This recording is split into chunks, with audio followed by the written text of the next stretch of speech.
Come on. Well, see, you're willing to be playful, you're willing to do those things before the culture, any culture we're in, teaches us to get quiet and kind of fit in, but that doesn't allow you to use your spontaneity. So the way I'm looking at this is this. I don't care what age you are today, I want you to become a kid, just for a couple hours. You can always go back to being an old fart later on if you want to, but I want you to just try being like a kid. And what makes you a kid is you're spontaneous, you want to try anything, you want to do anything, you go back and forth, you're not so passive. How many follow what I'm talking about here? Say, ah. Fantastic. Thank you very much. Shay. So, I'll give you a metaphor for this. When I turned 40 years old, I'll never forget, I had a couple of my friends that came to me and said, Tony, man, you go like crazy. You do these 50-hour programs, you know, athletes. You're like an athlete. You're always going, and you really should slow down. And, you know, some athletes retire around 40. And I thought, you're obviously the wrong people to spend time with. So I thought, I want to go interview people who have a different mindset. I want to interview people who are over the age of 65 and they're an extreme athlete. An extreme athlete is, they're doing things that 25-year-olds aren't doing at 65. So I spent a year interviewing people. And these people gave me a new standard for what was possible. I interviewed a woman who was 72 years old, and she is a nun, a Catholic nun. And her name is Sister Madonna. Now picture this, if you will. At the age of 40, she had never really exercised in her entire life. At 40, she decided she was going to walk. And she walked 1 block, the next day 2 blocks. Within a year, she was running marathons. Now, from the age of 40 to the age of 72, when I interviewed her, she's run more than 350 triathlons. And she's done more than 35 Ironmen. Now, think about that. And most of those she's run in her 60s and above. She started running Ironmans when she was in her 60s. So at 72 years old, I'm interviewing this woman who's doing things that 30-year-olds can't do. So picture this. On her 72nd birthday, she flew to Hawaii because they're having this Ironman competition. If you're not familiar with the Ironman, you're basically running a marathon, swimming a couple miles in the ocean, and then getting on your bike for 100 miles. That's fairly intense for anybody, 25 years old, much less somebody who's 72 and female.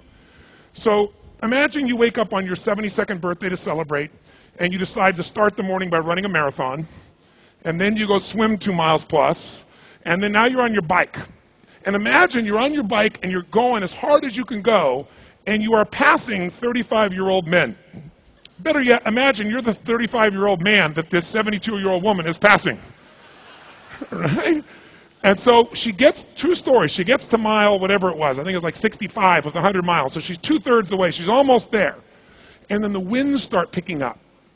And the winds in Hawaii, on the big island of Hawaii, it's a very desolate place because there's been all this volcanic activity and all the trees are gone, and so there's lots of wind. And the wind is coming up faster and faster against her, and she's pumping harder and harder. She's already run a marathon.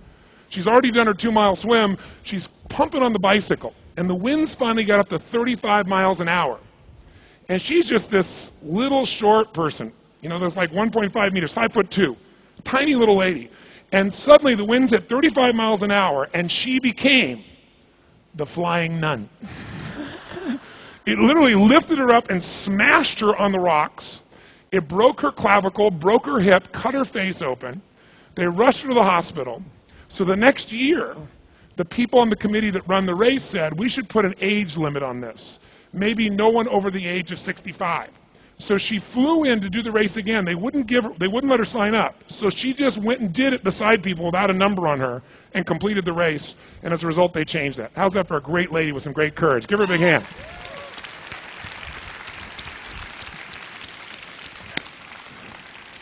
What human beings can do is incredible, but you got to become a kid again. So you start to remember what you're capable of instead of an adult who goes, oh yeah, I've tried that before.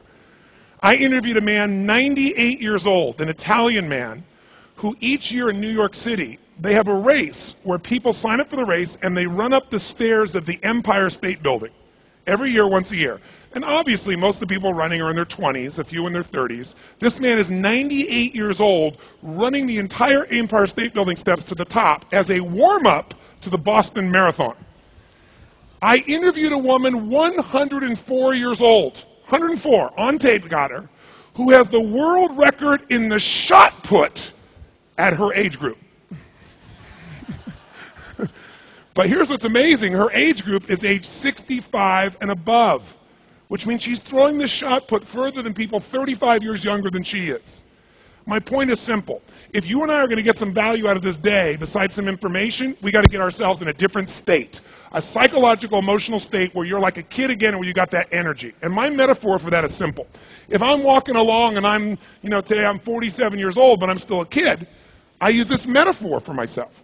I feel like if I'm walking along, and let's imagine there's been a big rainstorm, something that certainly is easy to occur here, and there's this giant puddle in your way. If you're mentally old, regardless of your physical age, what do you do when you see that puddle in your way? What do you do? Come on, yell it out. What do you do? Come on, what do you do? No, you don't just walk around it. You walk around it and bitch and complain about it while you walk around it. Isn't that what old people do? What does a kid do when they see that puddle there? What do? Right? Bam! I'm going to go for it. How many of you are willing to be a kid just for a few hours? You can always go back to being old if you want. Raise your hand and say, I. Now, I don't know why you came here. I don't know what made you decide to give up a day of your life and come to this program. But my bet is there's something you want to improve or change. How many got something you want to improve or change? Raise your hand and say, I. Fantastic. Well, the reason you want to improve or change it has to do with a desire everybody has. Why are you here? What made you come to this program? Yes, sir, right here. Give him a hand, please. Oh, give him a hand. Come on now.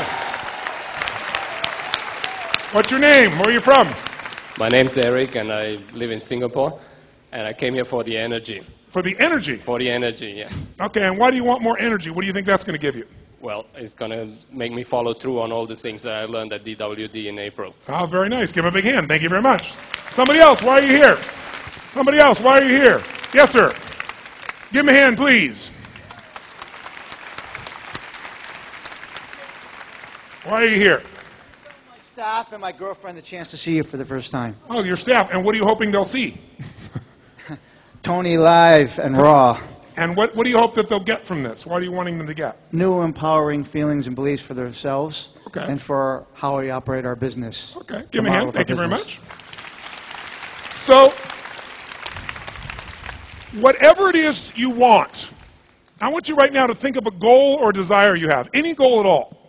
A goal or desire that if you could make that happen, it would excite you. What's something that, like, maybe you don't even totally believe you could get, but man, if you could make it happen, that would rock your world. That would excite you. You'd feel alive. How many can think of a specific goal of something that would excite you if you could achieve it? Raise your hand if you can think of one that would excite you so I can get a good sense if you've got one or not. Fantastic. Now, I want you to out loud just say, what is that goal? What do you want to achieve? Say it out loud, whatever it is. Nice and loud. Go. What is it? Say it again out loud. Say it out loud. Go. Now, if you were to achieve that goal, how would you feel? That's it, huh? See, if all you think you're going to feel is, yay, your brain's going to go, ain't worth all that effort. My point is this. Everything you say you want, if you said to me, I want to make $100 million, or you said to me, I want to create peace on earth, or you said, I'm just trying to get my children to be happy for 5 minutes, or you say, I want to attract the love of my life, whatever you say you want, you only want it because you believe at some level it's going to make you feel a certain way. All you really want are feelings. If someone says, I want $1 billion, I go, great. You want 1 billion pieces of paper with pictures of deceased notables on it? No. You want what you think money will bring you. What do you think money would give you? They might say, well, freedom, or security, or power, or the ability to give. But those are all feelings, aren't they? If you say, I want a new car, what do you want the new car for? You say, so I can get from point A to point B. But most people want a specific car because they associate a feeling to it. Sportiness or fun or newness or playfulness or something. Whatever you want a feeling. And yet, most of us have forgotten the feelings we're after and we've forgotten something else. The feelings that would make you feel so alive. The thing that would make your life feel alive. I mean, more excited, more passionate than ever. They're available to you right now. Because guess what? If you achieve the goal you just said you achieved, that goal you really want, let's pretend you achieved it. You really achieved it. And you're feeling this great feeling. Who's going to make you feel good when you achieve that goal? Who's going to make you feel good? Come on, who?